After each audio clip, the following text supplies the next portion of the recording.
Alrighty, happy scrapper gang, back again. This one's going to be micro scrapping, a little bit of gold collection, tantalum, capacitors, stuff like that. Just a little one. No, I'm not going to get too crazy into it. But yeah, you've got right here, I'll grab one off. The easiest way, I'll show you how to do that one actually. Not very good lighting, but there's a little crystal here. So you want to grab that on the side, twist it off. That's the only two I can see on here. Obviously they take forever to get weight, but there's silver and tantalum in them, or silver and something precious in there. And then for gold collection, you got them pins there. You can see the gold on them. They're only gold plated. They are not solid gold, but they are good for gold collection. I don't worry about the pins too often, but these things here, where your ribbon wire clips into, they all have gold pins in there too. So I'll take this off because that's worth it. But the gold pins are too finicky, and you end up losing half of them anyway as you pull them off, so it's just not worth it.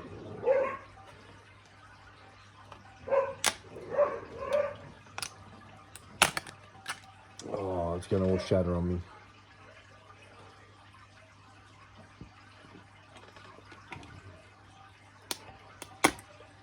Alright, this ain't gonna play ball.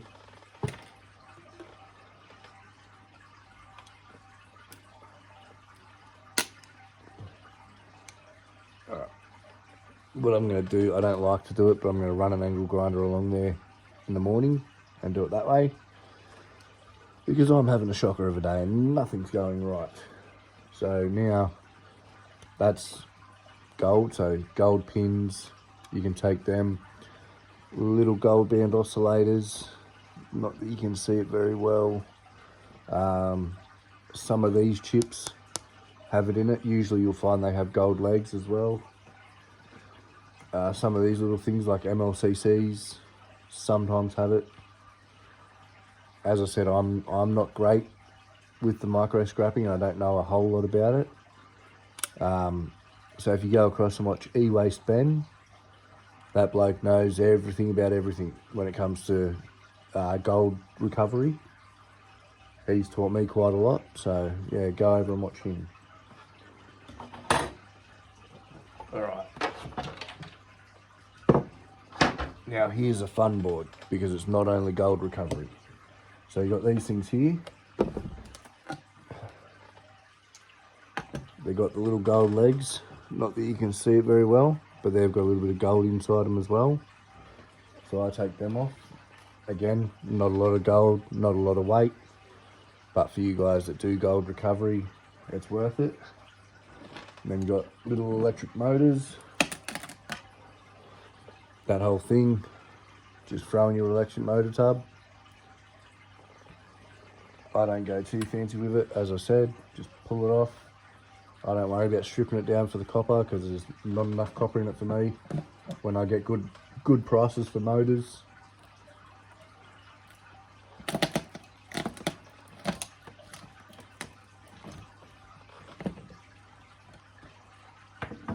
Obviously snip the wires before you try to pull it off.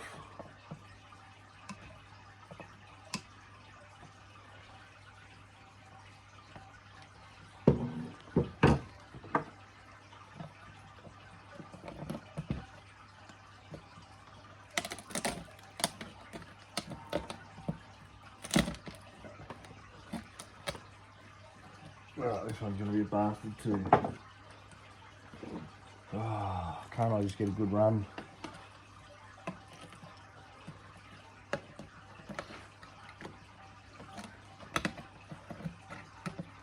Alright, there. About bloody time. I don't know if you can see it. Oh yeah, you can see it a little bit. All that beautiful orange colour in there inside the yellow tape is all copper. And that there's probably, 40 grams. maybe 30. So yeah, it's only 30 grams, but when you're stripping the amount of stuff I strip, as I said, it is worth it, because all you're doing is just quick rip off, throw it in the tub. You know, you sit the tub beside you, strip a couple of things down, before you know it, you look in the tub and the tub's half full. So it is worth it. And then again, these are capacitors. They are only aluminium with a little bit of crap inside them. So I leave them on the board because I get Iron Alley prices for the board. So more weight the better, obviously, because Iron Alley is such a low price. I do take these off. As I said, some yards won't buy them. Some yards won't buy them because some of them can be aluminium. Yeah, some yards will. My yard happens too, so I'm lucky. As for these things, these things here, a lot of people think they are brass. They're not. They're either aluminium or steel. But I've had so many people, you know, look at my boards and go, oh, why didn't you pull them off? Why should I? They're aluminium, they're brass. They're aluminium, they're steel. They're not brass. The only time you'll find them with brass in it is if you're looking in computers and subwoofers, not subwoofers, bass controllers that used to run the old stereos.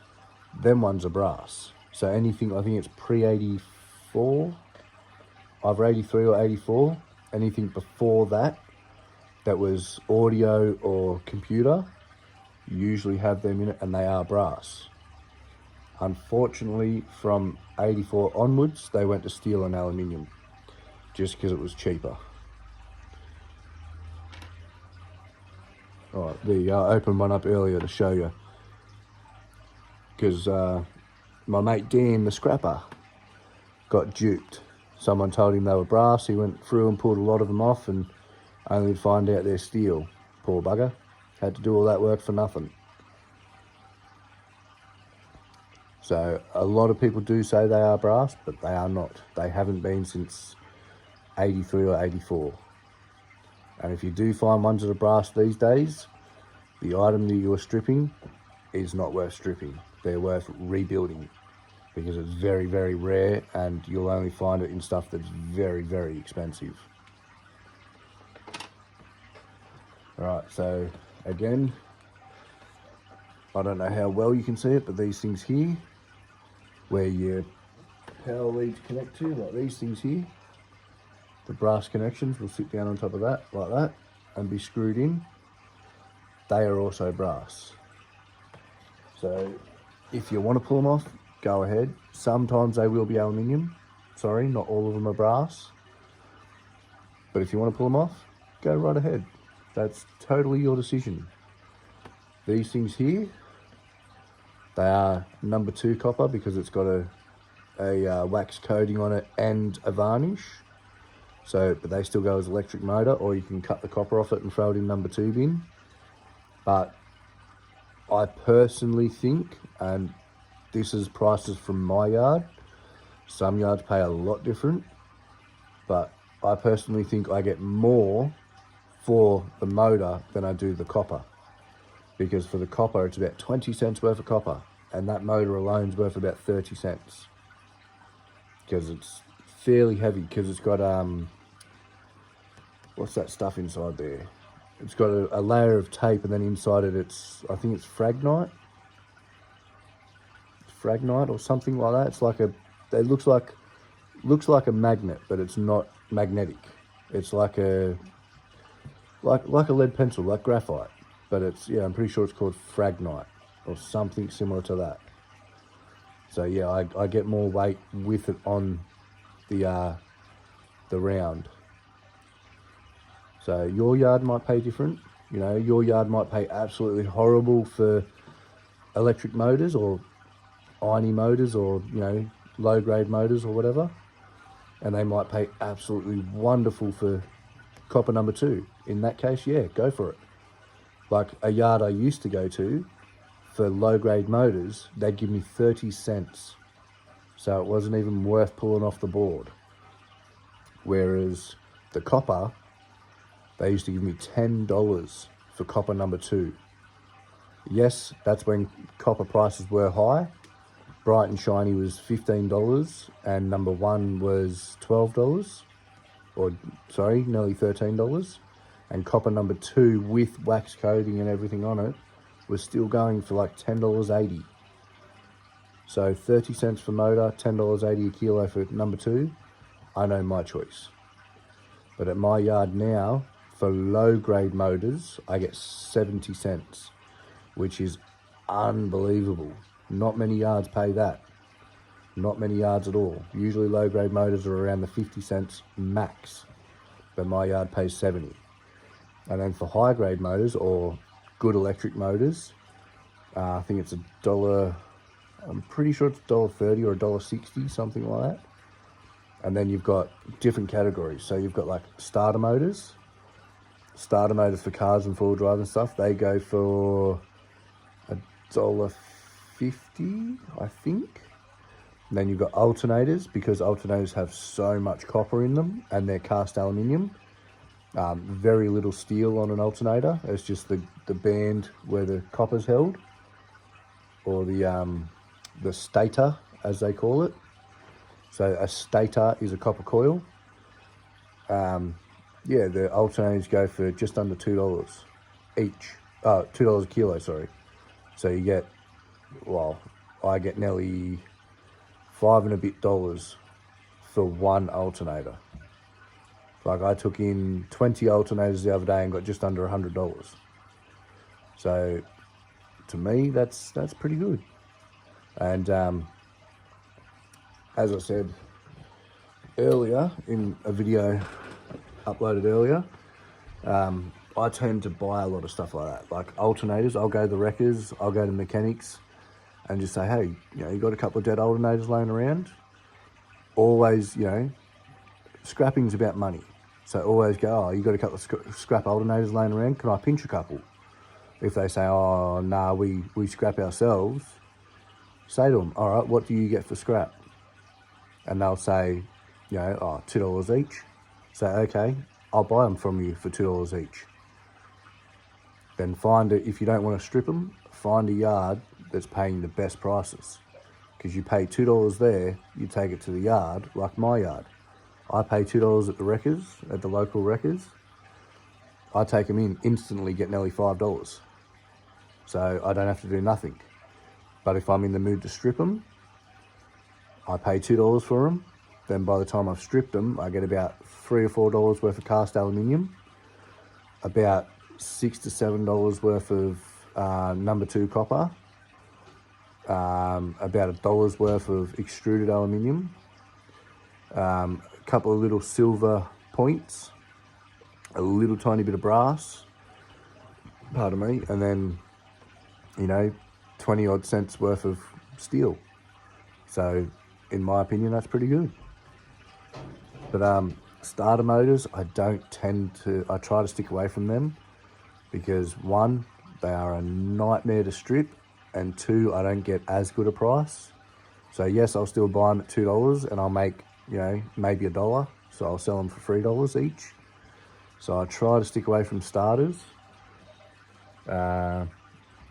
With AC compressors I buy for $2 each as well. And they are piss easy to open, because even if they're all seized up, nothing an angle grinder can't fix. Whereas starter motors, if you angle grind the wrong spot, everything just goes to shit. So with the compressors, you cut the top wheel in half if you can't get it undone. Then you undo all the bolts, pull the bolts out, and the rest of it's pretty much cast aluminium. You just pull a couple of bits of steel out of there.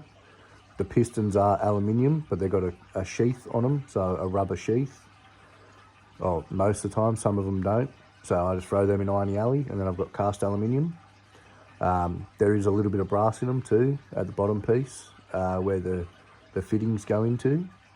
So I pull that out.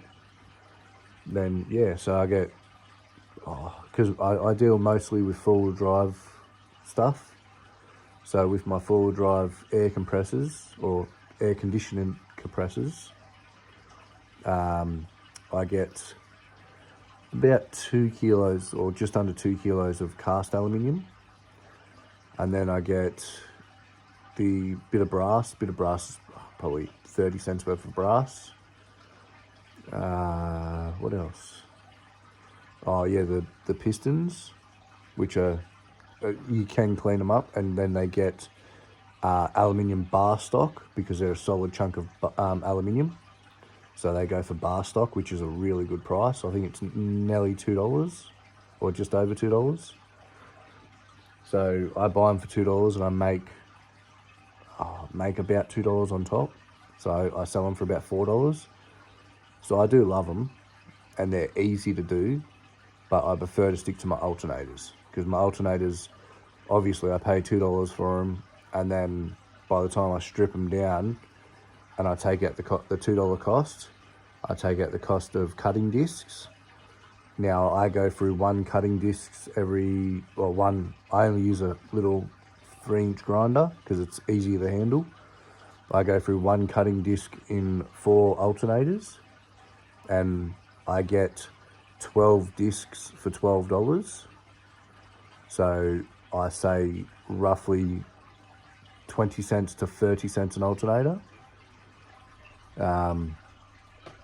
Yeah, so, you know, take out, say $2.50, I'm still making $10, because once I strip them out, they sell for about $13. So I'm still making roughly $10. So to me, that's quick cash. And I can smash out probably 10 alternators an hour. So 10 alternators an hour, and I don't strip them right down. I literally take the cast aluminium ends off, because the front and back are cast aluminium. I take them off, throw them straight, or knock out a piece of steel, throw them in the cast bin. I will show you how to do that, because I've got quite a few. And then I pull the stator out. So again, the stator is the copper coil. Cut the copper out of it and then bash the rest out through the stator. And then the big chunk in the middle, it's so hard to separate. I've seen guys on YouTube do it. I've seen them make tools up to make it, you know, split pretty easily. Not worth my time, because my yard will buy that as electric motor. So I still make $2 on it. So the big round bit in the middle, like the actual shaft and motor in the middle, goes for electric motor. Then the bit around the outside that the copper coil's on, the stator, goes, I cut the copper out of that. Then the front, once the wheel's pulled off, the wheel goes for steel. I have a yard that buys the bearings as bearings, so they buy that, I think it's 10 cents a kilo. So not a lot, but I'm taking it apart anyway, may as well take the bearing out. So I've got the steel wheel, the bearing, the front is cast aluminium, then I take the stator out, take the electric motor out the middle, and then the back is cast aluminium, and then it's got a couple of screws in it with a couple of extruded aluminium heat sinks. I mean, they're only about that big, but they're still extruded aluminium, and anyone that scraps knows extruded aluminium's one of the best aluminiums to get, because it is the most expensive to make. Cast aluminium is made in a mold. Domestic aluminium is made out of sheet aluminium, so it's easy. Extruded, they spend millions of dollars on machines to push a bar stock through and shape it. So extruded will always get you the best price. So your shower screens, your heat sinks, anything like framework, like aluminium framework. What else? Obviously not window framing. Like fly screens are domestic aluminium because they're sheet aluminium. But like actual window frames, if you knock the glass out, they are extruded aluminium. What else? Oh, there's heaps of things. Like anything that you can look at and see no welds on, and 9 times out of 10 they'll have them little grooves like that. 9 times out of 10 extruded aluminium will have that because it's been pressed through a machine. So yeah, if you can find extruded, take it, because it is the best aluminium. Extruded aluminium at my yard goes for $1.50 a kilo. Cast aluminium, which is, you know, the aluminium below this, goes for about 90 cents a kilo, or $1 a kilo or something like that. And then sheet aluminium, or domestic aluminium, goes for about 80 cents a kilo, which, yes, I know is low compared to other yards, but I mainly deal in copper and brass, so I don't get a lot of aluminium. It's only when I strip things. And I don't strip a lot because usually I'm dealing with wire. Like, most of my jobs that will go up on the page will be wire stripping and stuff. I will have the odd jobs like this, just for something different. Alright, cheers guys. Like, subscribe, follow Dan the Scrapper, and ring the ba-ding, as Dan says. Cheers guys.